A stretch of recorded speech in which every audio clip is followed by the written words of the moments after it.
Hey what's up guys, welcome to my YouTube channel mission learn English.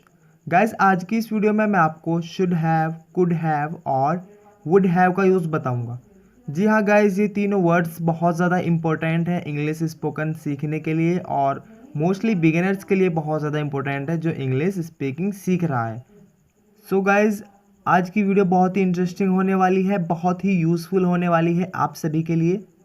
So guys, video को पूरा देखिएगा, एक भी स्टेप स्किप मत कीजिएगा। और अगर आपने अभी तक हमारे यूट्यूब चैनल को सब्सक्राइब नहीं किया है तो नीचे दिए गए रेड बटन पे क्लिक करके हमारे यूट्यूब चैनल को सब्सक्राइब कर लीजिए।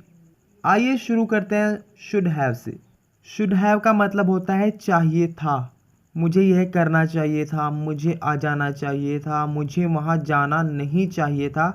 जो काम आप कर सकते थे लेकिन आपने लापरवाही की वजह से नहीं किया, वहाँ पर आपको शुड हैव का यूज़ करना है इंग्लिश स्पोकन में।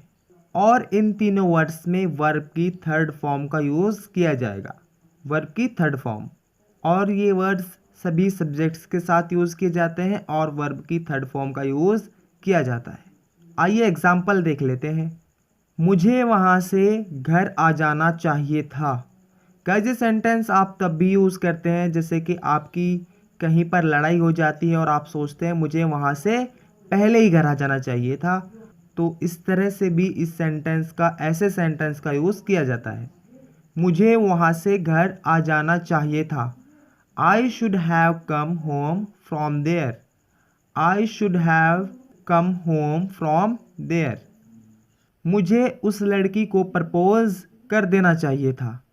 आई should have proposed that girl. I should have proposed that girl.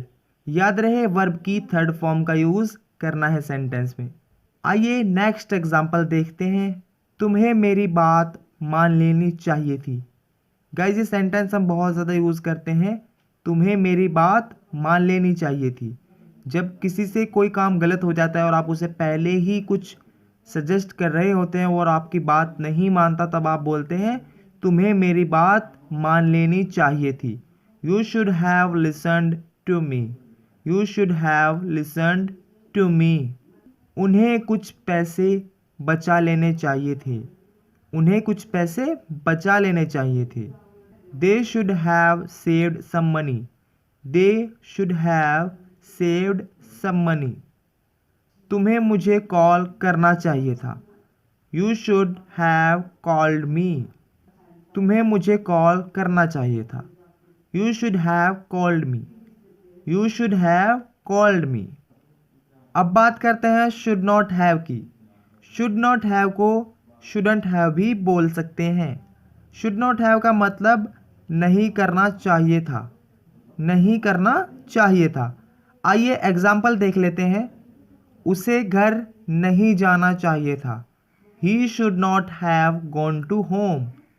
He should not have gone to home. तुम्हें उससे इस तरह से बात नहीं करनी चाहिए थी। गाइज, इस तरह के सेंटेंस बहुत ज़्यादा यूज़ किए जाते हैं। तुम्हें उससे इस तरह से बात नहीं करनी चाहिए थी। तुम्हें मुझसे इस तरह से बात नहीं करनी चाहिए थी। तो ये सेंटेंस बहुत ज़्यादा यूज़ किया जाता है। तुम्हें उससे इस तरह से बात नहीं करनी चाहिए थी। You shouldn't have talked to him like this. You shouldn't have talked to him like this. मुझे तुम पर इल्ज़ाम नहीं लगाना चाहिए था। मुझे तुम पर इल्ज़ाम नहीं लगाना चाहिए था। I shouldn't have blamed you. I shouldn't have blamed you. अब बात करते हैं वुड हैव की। वुड हैव का यूज़ जान लेते हैं, किस तरह से वुड हैव का यूज़ किया जाता है। सबसे पहले जान लेते हैं वुड हैव का मतलब क्या होता है। वुड हैव का मतलब होता है ऐसा करते या ऐसा कर लेते, लेकिन नहीं किया। अगर ऐसा होता तो हम वैसा करते। तो इस तरह से हम वुड हैव का यूज़ करते हैं। आइए एग्जाम्पल देख लेते हैं। अगर तुमने सच बोला होता तो मैं तुम्हें माफ़ कर देता। आप देख सकते हैं सेंटेंस के लास्ट में कर देता, लेकिन अब नहीं कर सकते, ऐसा करता। अगर तुमने सच बोला होता तो मैं तुम्हें माफ़ कर देता। If you had told the truth I would have forgiven you. याद रहे, वर्ब की थर्ड फॉर्म का यूज़ करना है। आइए नेक्स्ट एग्जाम्पल देख लेते हैं। अगर तुमने जयपुर में शादी की होती तो मैं ज़रूर आता। If you had married in Jaipur I would have definitely come. If you had married in Jaipur I would have definitely come. अब बात करते हैं वुड नॉट हैव की। वुड नॉट हैव को वुडंट हैव भी बोल सकते हैं। वुड नॉट हैव का मतलब होता है ऐसा नहीं करते। एग्जाम्पल देख लेते हैं। अगर मुझे तुम्हारे इरादे पता होते तो मैं तुम्हें पैसे उधार नहीं देता। If I had non your intentions I would not have lent you money. अगर तुमने होमवर्क ना किया होता तो मैं तुम्हें बाहर ना जाने देती। If you had not finished your homework I would not have let you go out.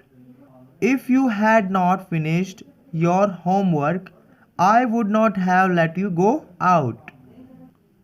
अब बात करते हैं कुड हैव। कुड हैव का यूज़ जान लेते हैं।